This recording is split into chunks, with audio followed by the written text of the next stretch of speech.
Howdy, I'm Jenna Perkin, and this has been a long time coming, but I am transgender. Specifically, I'm an MTF trans woman. There's a lot of confusion when it comes to what being transgender actually means, and to put it simply, being trans means that you do not identify with a gender associated with your assigned sex at birth. For me, I was assigned male at birth, but I am a woman.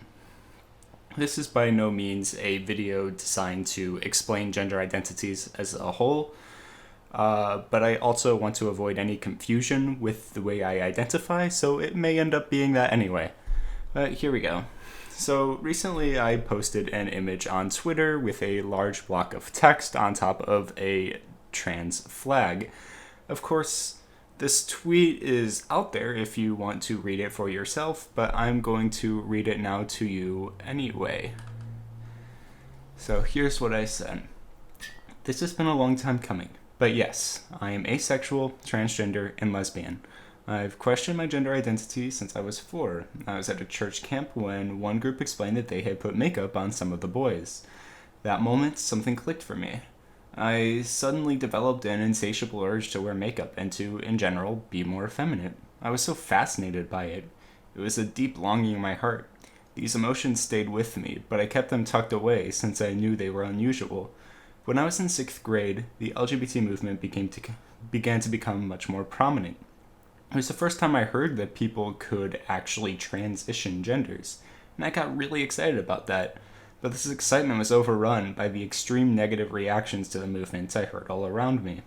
The LGBT was antagonized in my school and in my church, and everywhere I went the reactions were negative. To me, it seemed more like hatred than criticism, but being young and impressionable, I took these reactions to heart. Their hatred became my hatred. Growing up being told that the nature of your being is wrong takes a toll, and I got really sad for a really long time. I hated myself because I thought the way I was feeling was wrong, but my desires continuously grew worse. The desire to be a girl grew so strong, and as such, my reactions grew stronger as well. I tried to play up my masculinity in an attempt to convince myself these emotions weren't real, but it didn't work. Through most of high school, I was in conflict with myself, but I began to retaliate against what I was taught. Studying LGBT matters, I hit the point where I was much more understanding and accepting of gay marriage. However, I kept both this and my desires to transition close to my chest, afraid of the social repercussions. Soon enough, I was in college, and I played up my feminine side much more. At some point during my first semester, my desire to become a girl was so insatiable that I truly did not know if I could function without being one. Maintaining a male persona became an impossible feat.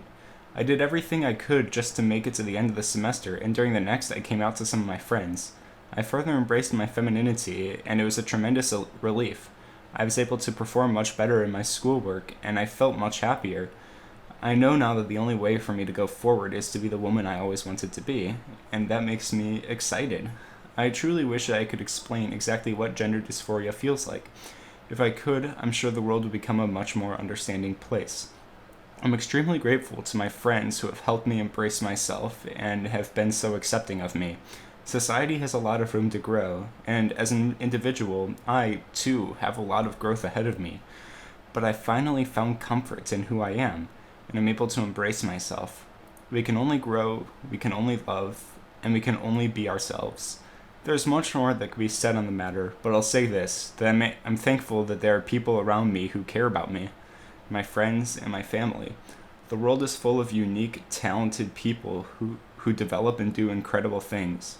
So I urge everyone to embrace who you are, fight for what you believe in, and show unconditional love to those around you. A little bit of love goes a long way. So, last year, my first year of college, I ended the semester by coming out as gender apathetic, which is something I didn't mention in that long paragraph there. Despite knowing that I've always wanted to be a woman, this felt like the safest and most correct way for me to identify as I could be perceived as a man or a woman, depending on the context. However, this was nothing more than just a convenience for me. I didn't actually feel comfortable with the label. So, a little bit into my second semester, I came out to some of my friends again as a transgender woman. This was a label I felt much more comfortable with, and as a result of coming out, I was much happier. So much happier, in fact, that it hurt me much more whenever I had to put on a male persona in some certain situations. It made me feel sick to my stomach. It made me feel sad. This is what's called gender dysphoria, and it's not fun.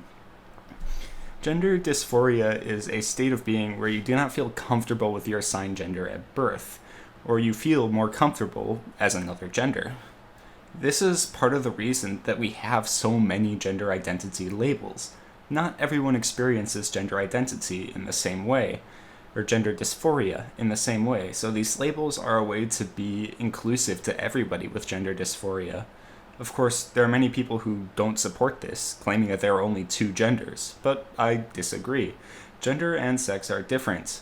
Gender is a set of labels that were created to identify people, and it was originally based on sex. However, this social construction was oppressive to people with gender dysphoria.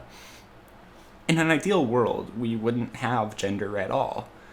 But since it's already something that's so culturally accepted and normalized, it's easier to just change gender into something more inclusive than to get rid of it in general. Coming out has been a very challenging thing to do, not because I'm scared of the consequences, because in general, I'm really not. It's more a challenge because coming out as a concept naturally sets non-cisgender, non-heterosexual people as an unusual or different being. While being trans or gay is certainly less common than being cis or hetero, it's not an unusual or abnormal thing. But by promoting a coming out culture, it makes cisgender heterosexuality the default and makes anything else an abnormal offshoot, almost like a rebellion against straightness. And this isn't the way it should be. And heteronormalizing our culture only makes things worse, which is why I vehemently oppose it. So, I mentioned gender dysphoria earlier, but it's a concept that I know is hard to understand to people who don't experience it. And that's okay. I don't think there's any words that I can say that makes somebody fully understand it. But I'll try. And this is why it's so frustrating that people who don't experience gender dysphoria have become authorities on transgender issues. Gender dysphoria is extremely painful. It hurts really bad. Not in a physical way, but in a deeply emotional way. You tangibly hate your body. You feel like the very nature of your existence is wrong. You hate yourself because you hate your gender. It is more than just wanting to be a different gender. It is this distress, a deep, gaping desire of your heart that you feel like you cannot continue living without being a different gender. In truth, this is a lot of what drove me to finally transition. I truly did not know how much longer I could function presenting as a man. It grew much harder to function as the years continued, and more than anything, I wanted to live. And in order to do so, and in order to do so happily, I realized that transitioning was the right answer for me.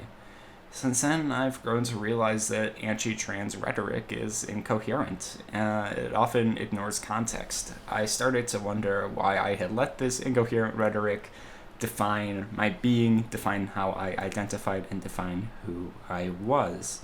I didn't understand why it let me feel so sad for such a long time. Okay, so that part is a much longer and more controversial conversation, but I simply no longer follow the logic of that rhetoric. I'm not going to go into detail about all the controversies and all the texts that are cited, because in truth, studying these controversies and these arguments and the cited texts took years. It took a really long time and a lot of studying and a lot of debating what you're reading. In the most simple sense, I do not believe that being trans is an unchristian state of being, nor is being trans harmful to society. I actually believe the opposite. I believe that the existence of trans people is beneficial both to the church and to the world as a whole. People often wonder why non-cis, non-hetero people experience a much higher rate of suicide. It's the simple answer, but it's also really sad. Gender dysphoria, as I mentioned, leads to this conflict where you don't know if you can continue living.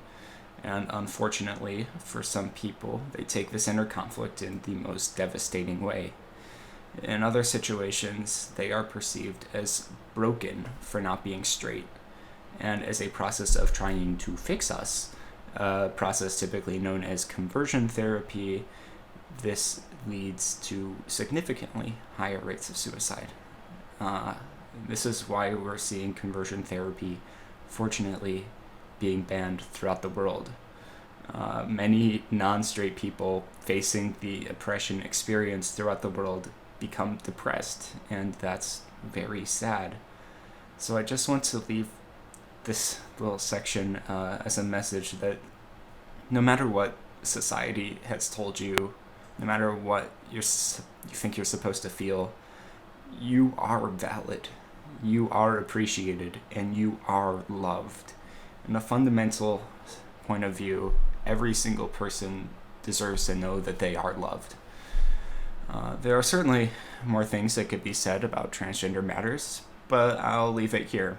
Gender identity can be a tough thing, and coming to terms with that identity can be challenging and scary. Gender is still a very controversial topic in the world, and I know some people may never be convinced that transgender identities are valid, but I encourage everyone, even if you don't understand any of this, if none of the words I said made sense to you, show empathy over embracing ideology. I hope that by coming out and saying everything that I've said here, I can continue to push for a more universal gender identity acceptance. Remember that sometimes what someone needs is nothing more than just a little bit of love. And with that, I'll say farewell.